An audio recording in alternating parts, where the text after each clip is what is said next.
నమస్తే, welcome to prime health. జనరల్గా మనం చాలాసార్లు పిచ్చి అని అంటాం, వింటాం. అసలు దేన్ని పిచ్చి అంటారు? బ్రెయిన్లో ఎలాంటి చేంజెస్ జరుగుతూ ఉంటాయి? ఇలాంటి వాటి గురించి వివరించడానికి లైవ్లో ఉన్నారు డాక్టర్ ఓం ప్రకాష్ గారు, consultant psychiatrist, professor and HOD department of psychiatry, RIMS, Adilabad. ఇదే అంశానికి సంబంధించి ఎలాంటి సందేహాలున్నా స్క్రీన్పై కనిపిస్తున్న నెంబర్స్కి కాల్ చేసి డైరెక్ట్గా డాక్టర్ గారితో మాట్లాడచ్చు. నమస్తే డాక్టర్ గారు. నమస్తే అండి. ఎస్, అసలు నిజంగానే మనం చాలాసార్లు పిచ్చి అని అంటాం, వింటాం కూడా. అసలు దేన్ని పిచ్చి అనాలి? మామూలుగా మనం ఏంటంటే ఏదైనా ఒకదాన్ని మనం పిచ్చి అనడానికి మేము 4 ఫ్యాక్టర్స్ చూస్తామండి. Judgement, insight, personality, reality. Judgement అంటే ఏంటి? ఇది కరెక్ట్, ఇది తప్పు అని మనకు కరెక్ట్ గా అవగాహన ఉండడాన్ని జడ్జిమెంట్ అంటాం. ఈ మనం పిచ్చి అనే వాళ్ళలో ఈ జడ్జిమెంట్ పోతుంది. అంటే ఏది కరెక్ట్, ఏది తప్పు అనేది వాళ్ళకి తెలియదు. మనం రోడ్ల పైన చూస్తూ ఉంటాం, ఎటువైపు వెళ్ళాలో తెలియదు. ఇలాంటి బిహేవియర్ మనం గమనిస్తూ ఉంటాం. ఇన్సైట్ అంటే ఏంటంటే నెక్స్ట్ అది సపోజ్ నాకు ఒక ప్రాబ్లం ఉంది అనుకో, నాకు జ్వరం ఉంది అని నాకు తెలుసు. నేను స్పష్టంగా చెప్పగలుగుతాను నాకు ఈ ప్రాబ్లం ఉందని. ఇందులో ఎలా ఉంటుంది అంటే ఇన్సైట్ వాళ్ళు కోల్పోతారు. అంటే నాకు ప్రాబ్లం ఉందంటే నాకేం ప్రాబ్లం లేదు, నేను బాగున్నాను అనుకోవడం. ఇది ఇన్సైట్ అంటాం. నెక్స్ట్ పర్సనాలిటీ అంటే ఒక వ్యక్తిని మనం ఐడెంటిఫై చేయడానికి నార్మల్ గా అతను ఆయన ఎమోషన్, బిహేవియర్ కావచ్చు, ఆయన ఎలా కనబడుతున్నాడు, ఎలా డ్రెస్అప్ అవుతున్నాడు, ఎలా మాట్లాడుతున్నాడు, ఇవన్నీ మనం పర్సనాలిటీ అంటాం. సో ఈ పర్సనాలిటీ కూడా కంప్లీట్ గా చేంజ్ అయిపోతాం. మనం చూస్తుంటాం కదా, ఒకప్పుడు చాలా గ్రేట్ గా ఒక ప్రొఫెషనల్ గా ఉన్న వ్యక్తి ఈ ప్రాబ్లం వచ్చిన తర్వాత ఆయన రోడ్ల పైన తిరగడం ఇట్లాంటివి మనం చూస్తున్నాం. అంటే పర్సనాలిటీ కూడా చేంజ్ అయిపోయింది. కాంటాక్ట్ విత్ రియాలిటీ అంటాం. అంటే ఏంటంటే వాస్తవిక దృక్పథాన్ని కంప్లీట్ గా కోల్పోతాం. సో ఇట్లాంటి ఉన్నప్పుడు మేము దీన్ని పిచ్చి అంటాం అనమాట. ఆ పిచ్చిని మేము మా సైకియాట్రిక్ లాంగ్వేజ్ లో సైకోసిస్ ఆర్ సైకోటిక్ డిజార్డర్స్ అంటాం మేము.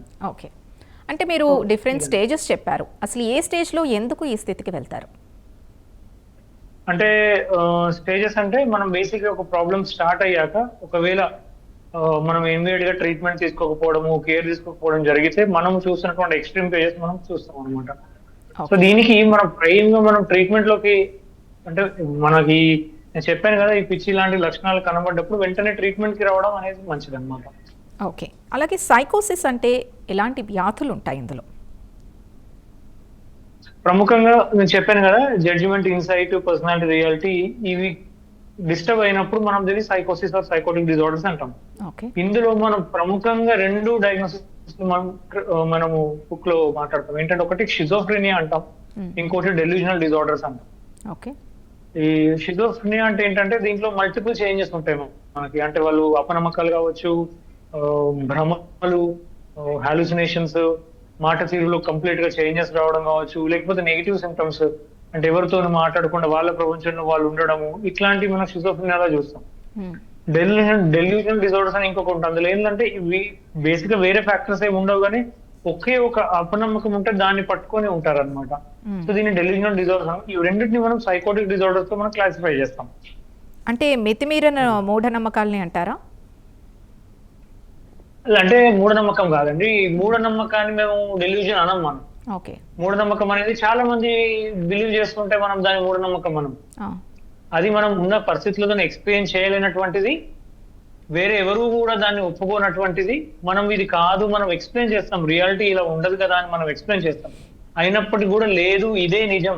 ఇప్పుడు మనం ఉదాహరణకి మేము ఒకటి paranoid delusions or infertility delusions అంటాం.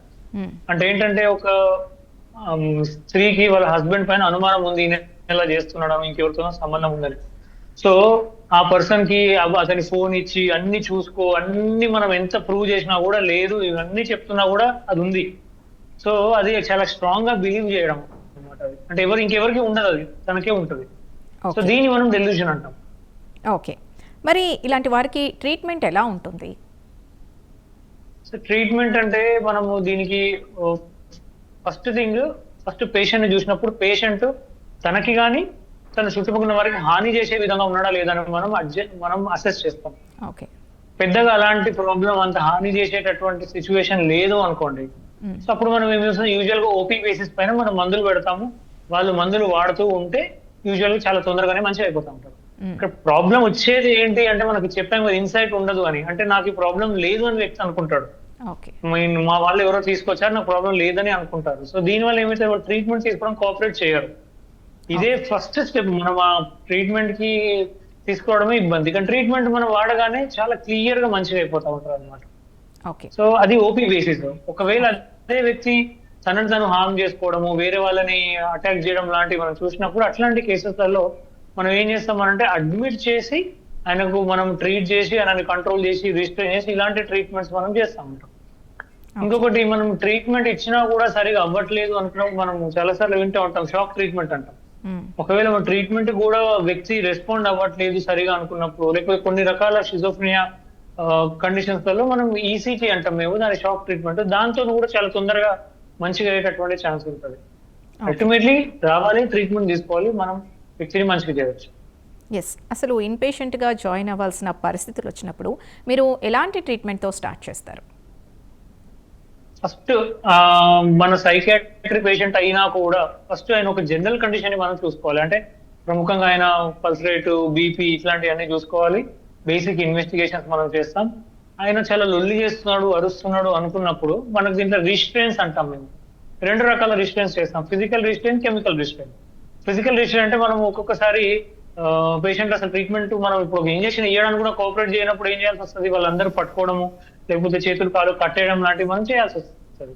దాన్ని మనం ఫిజికల్ రిస్ట్రెయిన్ అంటాం. సెకండ్ ఏంటి అంటే కెమికల్ రిస్ట్రెయిన్. అంటే మనము ఆ పర్సన్ కంప్లీట్ గా కామ్ అయిపోయి నిద్రపోయేటట్టు చేయడానికి మనం ఇంజెక్షన్స్ ఇస్తాం. సో ఇది మనం కెమికల్ రిస్ట్రెయిన్ అంటాం. ఇది చేసిన తర్వాత కొంచెం పేషెంట్ కామ్ డౌన్ అయిన తర్వాత మన పేషెంట్ తోని మాట్లాడడము ఇవన్నీ చేసి యూజువల్ మనం అల్టిమేట్లీ మెడికేషన్స్ అండ్ రికవరీ ఇదే ఉంటుందండి ట్రీట్మెంట్. అలాగే ఇందులో కౌన్సిలింగ్ పాత్ర గురించి ఒకసారి చెప్పండి. అయితే ఒకటి ఏంటంటే సైకోసిస్ ఆర్ షిజోఫ్రెనిక్ రిలేటెడ్ డిజార్డర్స్ లో పేషెంట్ కి ఫుల్ బ్లోన్ గా అపనమ్మకాలు ఉన్నప్పుడు మన కౌన్సిలింగ్ యొక్క రోల్ చాలా తక్కువ, లిమిటెడ్ గా ఉంటుంది. అంటే ఇది బేసిక్ ఎందుకు వస్తుంది, బ్రెయిన్ లో ఉండేటటువంటి కొన్ని కెమికల్ చేంజెస్ వస్తాయి, ఆ కెమికల్ చేంజెస్ ఇది వస్తుంది. సో ఆ కెమికల్ చేంజెస్ ని కరెక్షన్ చేసేంత వరకు కూడా మనం ఏం చెప్పినా వాళ్ళు మన రియాలిటీ ఓరియంటేషన్ లేరు కాబట్టి కౌన్సిలింగ్ యొక్క రోల్ కొంచెం తక్కువగా ఉంటుంది. కాకపోతే ఇందులో అటెండెంట్ కౌన్సిలింగ్ అని ఉంటుంది. అంటే అటెండెన్స్ కి మనం కౌన్సిలింగ్ చేస్తాం. ఈ వ్యక్తితో ఎలా ఉండాలి, మందులు వేసుకొని అంటాడు, ఎలా వేయాలి, ఏ రకంగా హ్యాండిల్ చేయాలి, ఎలాంటి లక్షణాలు చూసినప్పుడు మనం వెంటనే తీసుకురావాలి, ఈ అటెండెంట్ కౌన్సిలింగ్ చేస్తాము. పేషెంట్ కొంచెం రికవరీ అయ్యి మనం చెప్పేది వినడం స్టార్ట్ అవుతుంది కదా, అప్పుడు మళ్ళీ ఆ టైంలో మనం పేషెంట్ కి కౌన్సిల్ చేయడము ట్రై చేస్తాం అనమాట, ఎలా ఉండాలి ఏంటి ఫర్దర్ గా అనేది. ఓకే. అలాగే రికవరీ టైం పీరియడ్ చూస్తే జనరల్గా ఎంతవరకు ఉండొచ్చు అంటారు? ఒకటండి, సైకాట్రిక్ డిజార్డర్స్ లో కంపారిటివ్ గా కొంచెం రికవరీ పీరియడ్ కొంచెం లాంగ్ గా ఉంటుందండి. అంటే పేషెంట్ యొక్క కండిషన్ బట్టి యూజువల్ గా 6 నెలలు, 9 నెలలు, సంవత్సరం, అంటే మల్టిపుల్ ఎపిసోడ్స్ వస్తే ఇంకా లాంగ్ గా ఉండేటటువంటి ఛాన్స్ ఉంటుంది. కొంచెం లాంగ్ పీరియడ్ ఉంటుంది. మినిమం అయితే ఒక 6 to 9 months అయితే యూజువల్ గా పడుతూ ఉంటుంది మోస్ట్ సైకాట్రిక్ ప్రాబ్లమ్స్. సో అందులో ఈ సైకోటిక్ డిజార్డర్స్ లో అది ఇంకా ఎక్కువగా ఉండేటటువంటి ఛాన్స్ ఉంది. కొన్నిసార్లు ఎలా ఉంటుందంటే చాలా మల్టిపుల్ ఎపిసోడ్స్ వచ్చి ఇట్లా ఉన్నప్పుడు మనము మెయింటెనెన్స్ కోసం ఒక్కొక్కసారి లైఫ్ లాంగ్ కూడా మందులు వాడాల్సి వస్తుంది అనమాట. ఓకే. అసలు బ్రెయిన్లో ఎలాంటి చేంజెస్ జరిగితే ఈ స్థితికి రావటం జరుగుతుంది? ప్రముఖంగా ఎలా ఉంటుంది అంటే అండి, మన బ్రెయిన్ లో మన న్యూరో కెమికల్స్ అన్ని ఉంటాయి. అవన్నీ ఒక బ్యాలెన్స్ హోమియోస్టాసిస్ లో ఉంటాయి అన్నమాట.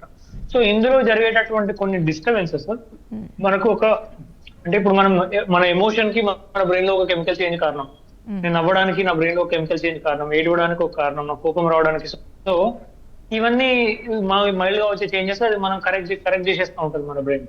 అయితే ఇక్కడ ఏమవుతుందంటే స్పెసిఫిక్ గా ఒక్కొక్క డిజార్డర్ కి ఒక్కొక్క సెట్ ఆఫ్ చేంజెస్ ఉంటాయి.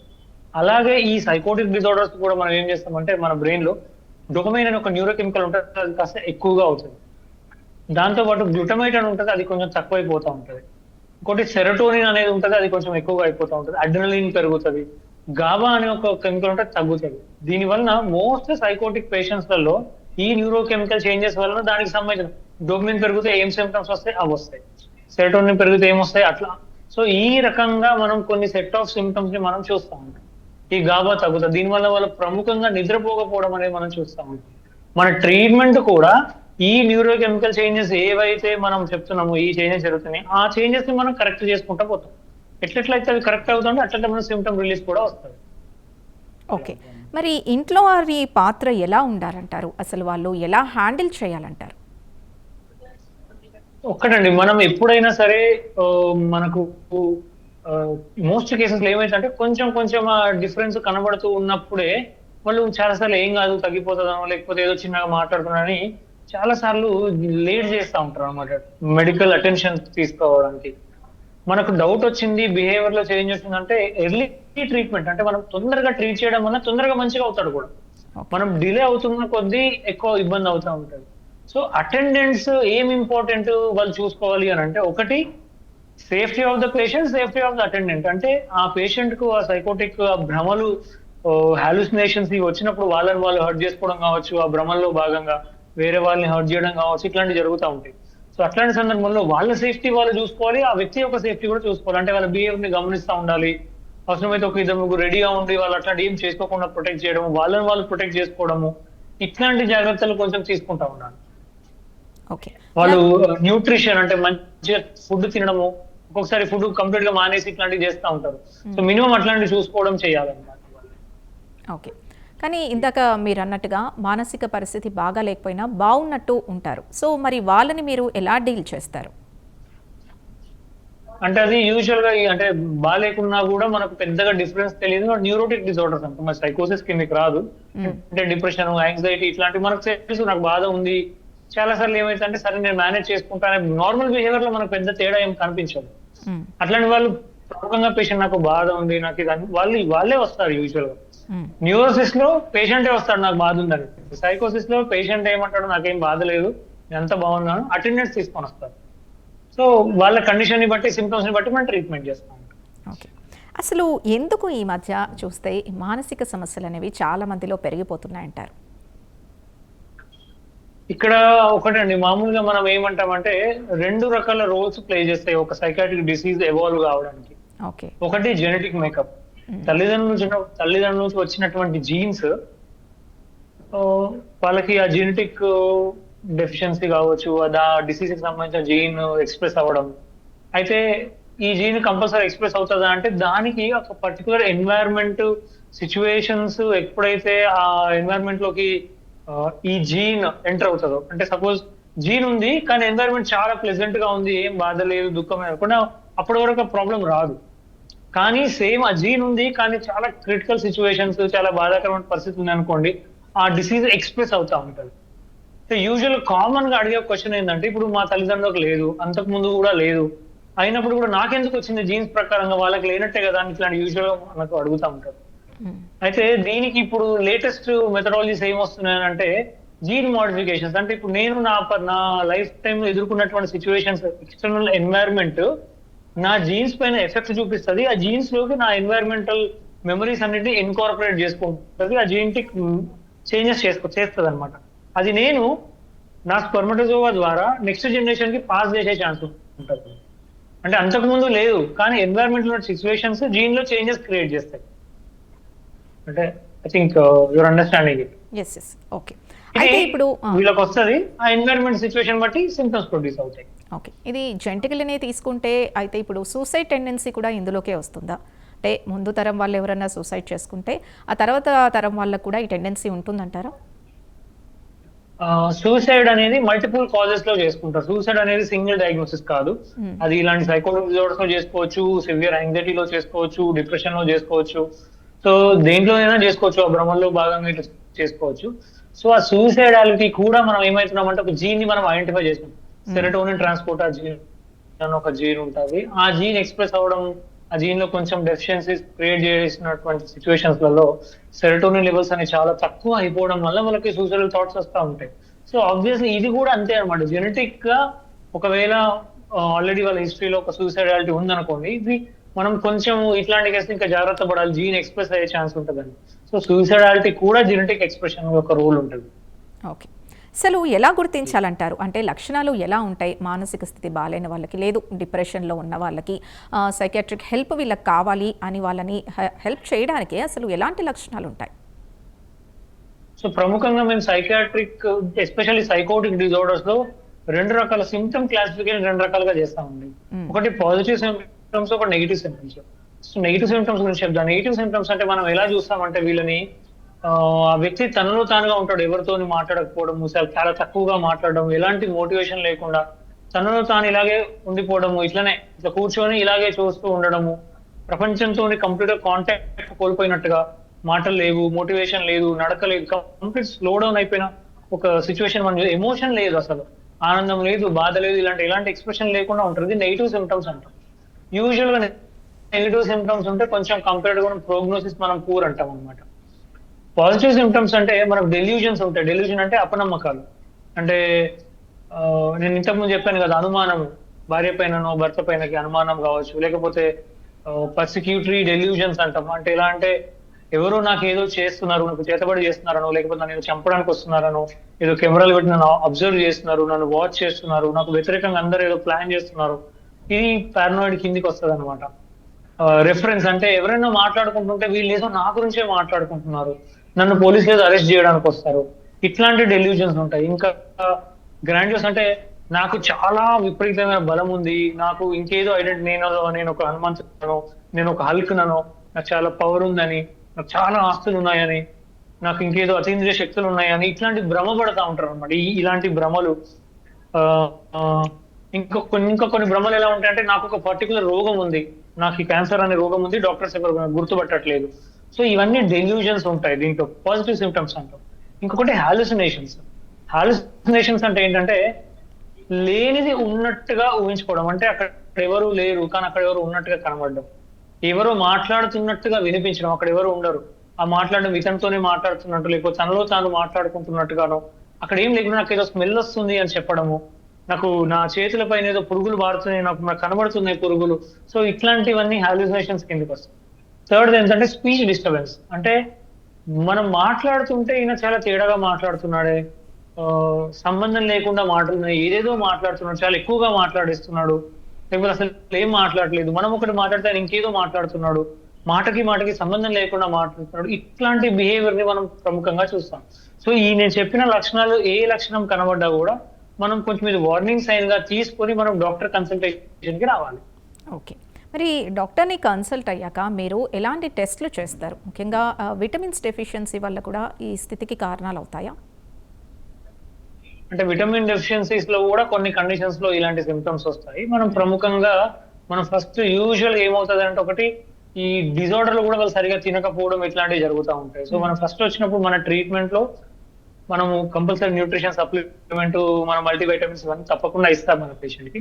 బేసిక్ ఇన్వెస్టిగేషన్స్ అయితే ఎప్పుడైనా చేయించాలి. అంటే ఒక complete blood picture, sugar levels check చేసుకోవడము, బీపీ చెక్ చేసుకోవడం కావచ్చు, liver functions, kidney functions, electrolyte disturbance ఏమైనా ఉంటే కూడా సిమ్టమ్స్. ఫస్ట్ ఆర్గానిసిటీ చూసుకోవాలి. ఒక్కొక్కసారి మనం అవసరమైతే సిటీ స్కాన్ కానీ, ఎంఆర్ఐ స్కాన్, బ్రెయిన్, దీనికి సంబంధించి కూడా మనం చేసుకుంటాము. సో వైటమిన్ ప్రొఫైల్స్ అనేది యూజువల్ గా అంటే డిపెండ్ ఆన్ అవర్ అవైలబిలిటీ మనం చేసుకొని మనం అక్కడ ఏ డెఫిషియన్సీస్ ఉన్నా, ఏ డిస్టర్బెన్స్ ఉన్నా వాటిని మనం ఫస్ట్ కరెక్ట్ చేసుకుంటాం. సో బేసిక్ సిమ్టమ్స్ మనం టెస్ట్ చేసుకొని దాని తర్వాత మనం ట్రీట్మెంట్కి వెళ్తాం. ఓకే. ఒక కాలర్ రెడీగా ఉన్నారు, ఒంగోలు నుంచి పార్వతి గారు. పార్వతి గారు మాట్లాడండి. సార్ ఇప్పుడు టీవీలో చూసాను సార్, అవి చెప్పిన లక్షణాలన్నీ మా తమ్ముళ్ళలో ఉన్నాయి. ఎవరో వస్తున్నారు, నన్ను ఏదో చేస్తున్నారు, నా యాస్ కోసం అందరు ప్లాన్ చేస్తున్నారు అని చెప్పినవన్నీ ఉన్నాయి సార్. వాటికి మందులు వాడమంటే వాడతలేదు, నేను డ్యూటీ చేసుకోవాలంటాడు. హలో అమ్మా, వింటున్నానమ్మా. నేను గవర్నమెంట్ జాబ్ సార్, నేను డ్యూటీ చేసుకోవాలి, నేను వాడితే అట్టా నేను మత్తుగా ఉంటున్నా అంటున్నాడు సార్. మేము సిరి హాస్పిటల్ చూపిస్తే ఈ చెప్పిన లక్షణాలన్నీ ఉన్నాయి సార్. అది చూసి నేను గబక్కన లేచి కాల్ చేశాను సార్. ఈ ప్రాబ్లం ఎప్పటి నుంచి ఉందమ్మా తనకి? ఖచ్చితంగా నీడు పండగ పెద్ద సంక్రాంతి తర్వాత మాకు అట్లా ఎక్కువగా అట్లా ఉంటున్నాడని తెలిసింది సార్. తెలిస్తే మామూలుగా ఇక్కడ సిరి హాస్పిటల్ అని తీసుకెళ్లి చూపిస్తే ఒక మేము డిపోలో వాళ్ళకి ఆఫీస్ వాళ్ళకి చెప్పకుండా మేము చూపించాక 15 రోజులు చూపించి తీసుకొచ్చేసాం ఇంటికి. ఇంకా డ్యూటీకి వెళ్ళి నాకు మత్తుగా ఉందని వాళ్ళు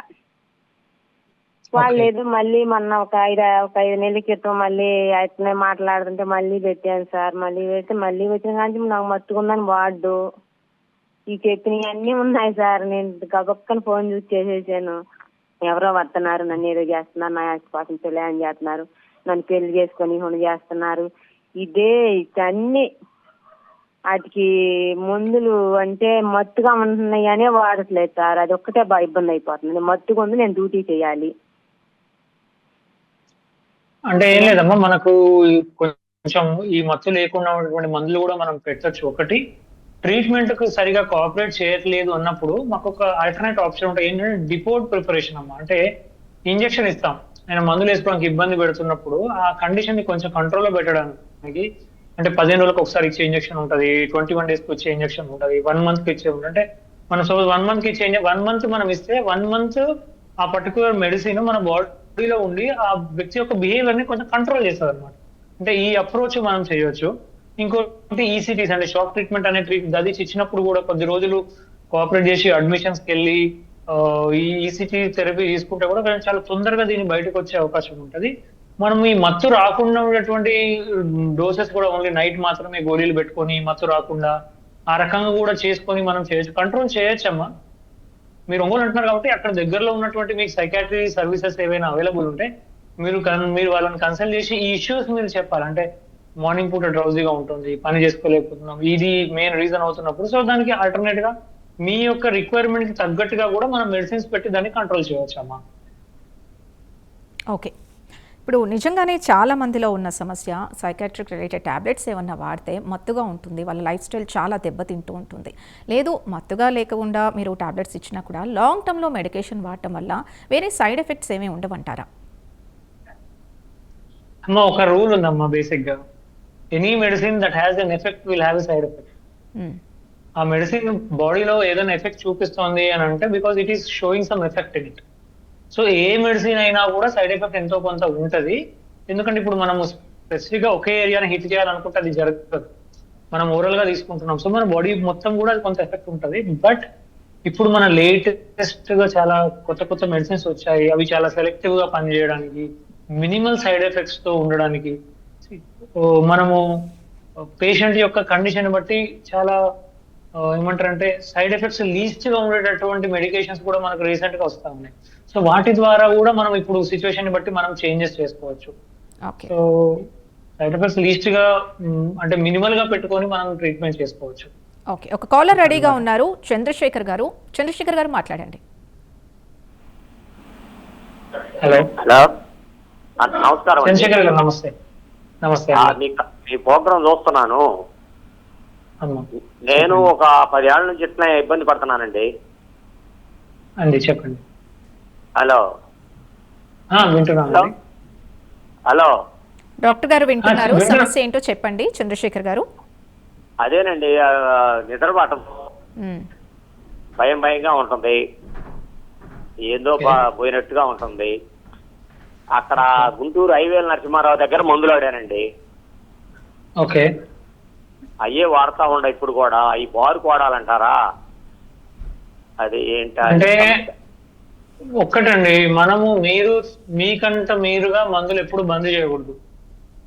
మీరు మెడిసిన్స్ మీ ట్రీట్మెంట్ యొక్క రెస్పాన్స్ మీకు బాగుంది, ఎప్పుడైతే మీకు అనిపిస్తుంది కదా నేను 100% బాగున్నాను, ఈ మందులు వాడుతుంటే చాలా బాగుందని అనిపించినప్పుడు మీరు మిమ్మల్ని ట్రీట్ చేస్తున్నటువంటి సైకాట్రిస్ట్ దగ్గరికి వెళ్ళి వాళ్ళు ఏం చేస్తారు, మీ సిమ్టమ్ యొక్క రెస్పాన్స్ బట్టి అవసరమైతే కొంచెం మందులు డోసులు తగ్గించి చూస్తారనమాట. సో అట్లా మెల్లిమెల్లిగా మీ ట్రీట్మెంట్ రెస్పాన్స్ బట్టి మీరు ఎలా బాగుంటున్నారు అనే దాన్ని బట్టి మెల్లిమెల్లిగా మందులు లాస్ట్ కి ఒక టాబ్లెట్ కి తీసుకొచ్చేసి అవసరమైతే కంప్లీట్ గా బంద్ చేసేసి ఇది చాలా స్లోగా చేయాల్సిన ప్రాసెస్. మీరు సడన్ గా మానేశారు అనుకోండి, రిలాప్స్ అవుతుంది, ప్రాబ్లం పూర్తిగా పోకపోను ఇంకా గట్టిగా వస్తుంది అనమాట. సో మిమ్మల్ని ట్రీట్ చేస్తున్న డాక్టర్ దగ్గరికి వెళ్ళాలి, కంటిన్యూస్ గా ట్రీట్మెంట్ వాడుకోవాలి. మీ రెస్పాన్స్ బట్టి వాళ్ళే మిమ్మల్ని డోసులు తగ్గించుకుంటా ఉంటారు. మనం మోస్ట్ కామన్ గా పేషెంట్ చేసే తప్పు ఏంటి అంటే నాకు ఇప్పుడు కొంచెం బాగానే ఉంది కదా అని చెప్పేసి కన్సల్ట్ అవ్వకుండా మందులు మానేస్తూ ఉంటారు. అది అలా చేయకూడదు, స్లోగా చేయాలి. ఓకే, ఫైనల్గా డాక్టర్ గారు అసలు మానసిక ఆరోగ్యాన్ని కాపాడుకోవడానికి ఏం చేయాలంటారు? అంటే నవేడేస్ యువతలో కూడా మనం ఇలాంటి డిప్రెషన్ ఇలాంటి సిమ్టమ్స్ చూస్తున్నాం ఎక్కువగా. సో ఈ జనరేషన్కి కానీ ప్రస్తుతం ఈ కాలంలో మానసిక ఆరోగ్యాన్ని కాపాడుకోవడానికి ఏం చేయాలంటారు? ఒకటండి, ఒక బేసిక్ ఫండా ఏంటంటే మనం సూర్యుడితోనే ట్రావెల్ అవ్వాలి. ఇది ప్రముఖంగా మన బాడీలో ఒక రిధమ్ ఉంటుంది, యూనివర్స్ కి ఇన్ సింక్ గా ఉండేటటువంటి ఒక రిధమ్ ఉంటుంది. సూర్యుడితో ట్రావెల్ కావాలి అంటే సూర్యుడు లేచినప్పుడు మనం లేవాలి, చంద్రుడు వచ్చేటప్పటికి మనం పడుకోవాలి. మంచి నిద్ర, మార్నింగ్ కరెక్ట్ గా మన సైకిల్ అనేది పర్ఫెక్ట్ గా బ్యాలెన్స్ గా ఉండి మన నైట్ మంచిగా పడుకొని డే టైంలో సూర్యుడితో పాటుగా లేచి మనం డే టైం అంతా యాక్టివ్ గా ఉండి ప్రాపర్ ఫుడ్, మంచి ఫుడ్ తీసుకొని, అంటే లిమిటెడ్ స్ట్రెస్, అంటే స్ట్రెస్ లేకుండా ఉండడం అనేది యూజువల్ గా జరిగేది కాబట్టి వీళ్ళని తక్కువగా స్ట్రెస్ తీసుకోవడం కావచ్చు, మన వర్క్ ని బ్యాలెన్స్ చేసుకోవడం, మన లైఫ్ లో కొంచెం మన ఫ్రెండ్స్ సర్కిల్ బాగుండడం, ఎలాంటి మత్తు పదార్థాలకి దూరంగా ఉండడము, రెగ్యులర్ గా కొంచెం స్పోర్ట్స్ యాక్టివిటీ చూడడము, ఫోన్ లాంటి ఈ ఎక్స్పోజర్ ఇన్ఫర్మేషన్ ఓవర్లోడ్ చాలా తగ్గించుకోవడము, టైం కి తినడము, ఇంట్లో అందరూ కలిసి కూర్చొని తినడము. సో ఇట్లాంటి కొన్ని చిన్న చిన్న చేంజెస్ ఉంటాయి. అవి మనని యూనివర్స్ సింక్ లో ఉంచుతాయి అన్నమాట. మనం ఆ సింక్ లో ఉన్నాం అనుకోండి, యూజువల్ గా మనకు మోస్ట్ ఆఫ్ ద డిసీజెస్ రావు మనకి. సో మంచి నిద్ర, మంచి ఆహారము ఇది ఉందనుకోండి, కరెక్ట్ టైంకి ఇవ్వగలగడము, వర్క్ కి ఎంతజియాస్టిక్ గా వెళ్ళడము, ఇది ఉంటే దాదాపు బాగుంటాం మనం. ఓకే, థ్యాంక్ యూ డాక్టర్ గారు. మెంటల్ హెల్త్ ఇంపార్టెన్స్ గురించి, అసలు రావడానికి గల కారణాలు, తీసుకోవాల్సిన జాగ్రత్తల గురించి చాలా మంచి ఇన్ఫర్మేషన్ ఇచ్చారు. అలాగే కాలర్స్ అడిగిన క్వశ్చన్స్ కూడా మంచి సొల్యూషన్ అందించారు. Thank you once again. ఇదే ఇవాల్టి ప్రైమ్ హెల్త్. రేపటి ప్రైమ్ హెల్త్లో మళ్ళీ కలుద్దాం. Keep watching prime 9.